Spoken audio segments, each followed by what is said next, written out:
Hey guys, welcome back to my channel Formal Learning with Deepika. I hope you all are doing great. So without wasting your time, let's start a new video on flash distillation. So we will discuss about the principle, working and application of flash distillation. For my previous videos on distillation chapter, you can check the link in the description box or you can click on the I button also. Let's talk about the flash distillation. So basically flash distillation एक ऐसी process होती है जिसमें कि entire liquid mixture को suddenly vaporise किया जाता है. इसको अपन फ्लैश बोलते हैं. So by passing the feed from a high pressure zone to a low pressure zone. तो हाई प्रेशर जोन से आप सडनली लो प्रेशर जोन में अगर अपने मटेरियल को फीड करवाओगे, पास करवाओगे, तो वो सडनली क्या होगा, वेपोराइज हो जाएगा. तो फ्लैश डिस्टिलेशन को अपन एक तरीके से इक्विलिब्रियम डिस्टिलेशन टेक्निक भी बोलते हैं. अब क्यों बोलते हैं इक्विलिब्रियम डिस्टिलेशन टेक्निक? क्योंकि सेपरेशन तभी अटेम्प्ट होता है जब लिक्विड और वेपर फेजेस जो रहते हैं वो इक्विलिब्रियम में आते हैं. So basically this method is frequently carried out as a continuous process and does not involve rectification. Now let's talk about the principle. So when a hot liquid mixture is allowed to enter from a high pressure zone into a low pressure zone, so the entire liquid mixture is suddenly get vaporized. So this process is known as flash vaporization. Simply you have to pass your liquid from high pressure zone to low pressure zone. जब पास करवाते हो तो obvious सी बात है कि आपका liquid जो रहेगा वो क्या होगा, वेपोराइज हो जाएगा. सो इस प्रोसेस के दौरान आपको क्या करना है कि आपके चैम्बर को कूल करना पड़ता है. तो जो इंडिविजुअल वेपर मॉलिक्यूल्स रहते हैं वो हाई बॉइलिंग पॉइंट वाले अगर फ्रैक्शंस रहेगा तो वो कंडेंस हो जाते हैं. बाकी जो लो बॉइलिंग फ्रैक्शंस रहता है वो आपके वेपर स्टेट में ही रहते हैं. सो ये प्रोसेस जो रहती है आपकी बहुत ज़्यादा टाइम टेकिंग प्रोसेस रहती है. टाइम लगता है क्योंकि एक एक मॉलिक्यूल जो रहेगा अकॉर्डिंग टू उसके बॉइलिंग पॉइंट के अकॉर्डिंग वो फ्रैक्शंस में कन्वर्ट होता है और डिस्टिल्ड मीन्स कंडेंस्ड होता है वो. सो लिक्विड इसलिए अपन क्या करते हैं, जो लिक्विड और वेपर को रहते हैं वो इंटीमेट कांटेक्ट में रखते हैं until the equilibrium is achieved. So जो भी लिक्विड का फ्रैक्शंस रहता है उसको अपन सेपरेटली कलेक्ट कर सकते हैं आपके रिसीवर में. सो जैसे ही वेपर स्टेट में आता है आपका लिक्विड तो उसको अपन कंडेंस करते हैं और you can collect that vapour into the receiver. Now let's talk about the uses of the flash distillation. So basically flash distillation जो रहता है वो कंपोनेंट के सेपरेशंस के लिए यूज़ होता है. तो कैसे कंपोनेंट के सेपरेशन के लिए यूज़ होगा, जो कि आपके बॉयल होते हैं तो डिफरेंट टेम्परेचर पे बॉयल होते हैं. मतलब कि उनके जो बॉइलिंग पॉइंट रहते हैं वो वाइडली डिफरेंट रहते हैं, उनका टेम्परेचर डिफरेंस जो रहता है बहुत ज़्यादा रहता है. सो ये बेसिकली आपके पेट्रोलियम इंडस्ट्रीज़ जो रहती है जिसमें आपके क्रूड ऑयल को रिफाइनिंग के लिए आप यूज़ कर सकते हो, तो उसमें आप इस टेक्निक को यूज़ कर सकते हैं बेसिकली.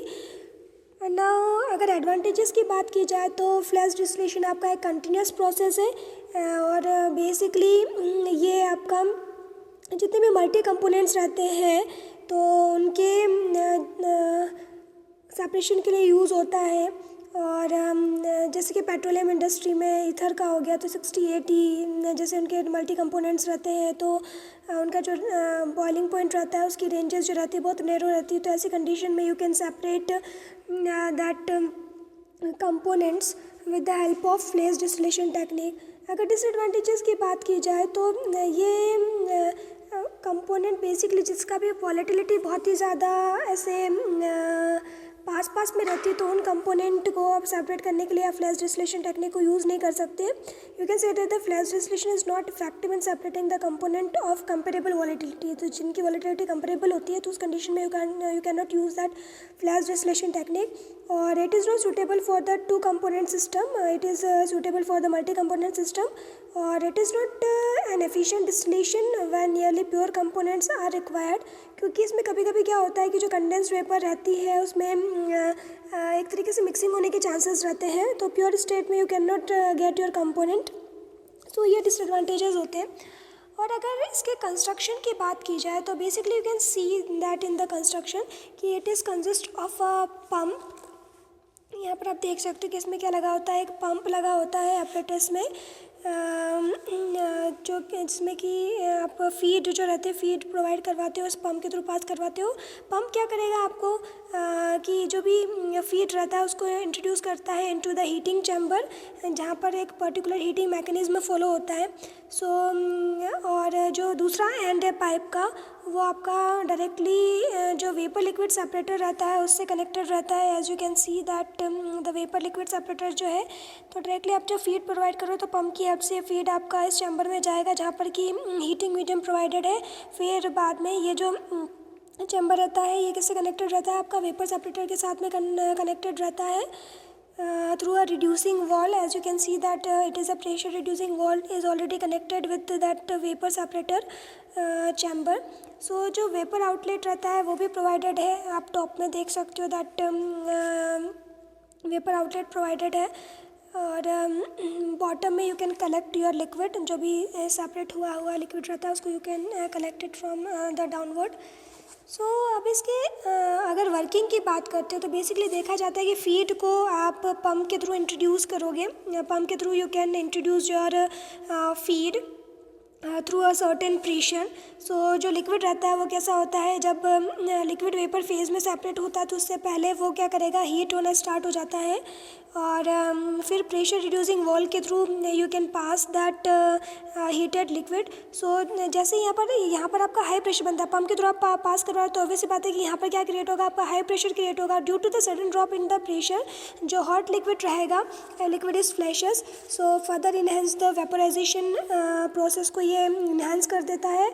और सडन वेपोराइजेशन जो रहता है, सडन वेपोराइजेशन होने के बाद में आप कूलिंग इंड्यूस करते हो। सो जो इंडिविजुअल वेपर फेज रहता है मॉलिक्यूल्स का of a high boiling point fractions get condensed, so while low boiling point fractions remain in the vapour phase. तो जो हाई बॉइलिंग पॉइंट वाले लिक्विड रहेगा वो क्या होगा, आपका कंडेंस्ड हो जाएगा, और लो बॉइलिंग पॉइंट वाला जो फ्रैक्शन रहेगा वो वेपर फेज में ही रहेगा। So the mixture is allowed for a sufficient time so that the vapor of the liquid portion separated and achieve equilibrium.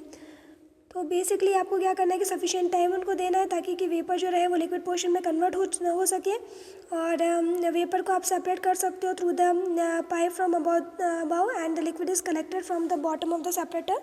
तो यहाँ पर जो वेपर सेपरेटर लगा हुआ है तो ऑब्वियस सी बात है कि जो लो बॉइलिंग पॉइंट वाली वेपर्स रहेगी तो वो आपकी ऊपर फ्लोट करती रहेगी, और जो लिक्विड रहेगा जो ये कंडेंस हुआ है तो वो आप डाउनवर्ड से कलेक्ट कर सकते हो। और जो वेपर ये रहेगी वापस से इन वेपर्स को you can condensed into a receiver, जो लो बॉइलिंग पॉइंट वाली वेपर्स रहेगी। तो ये एक तरीके से कंटिन्यूस प्रोसेस है, you can provide continuously feed आप प्रोवाइड करवा सकते हो इसमें।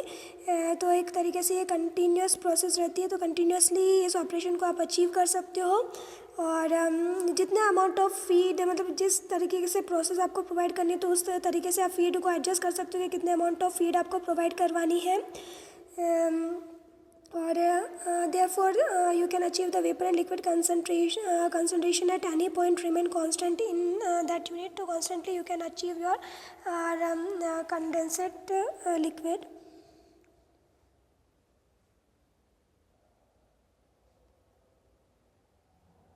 That's all for today. Thank you for watching. I hope you are liking my videos. If you like my videos, then subscribe to my channel and share my videos as much as you can with your friends and family members. Stay safe and healthy. Bye bye. Take care.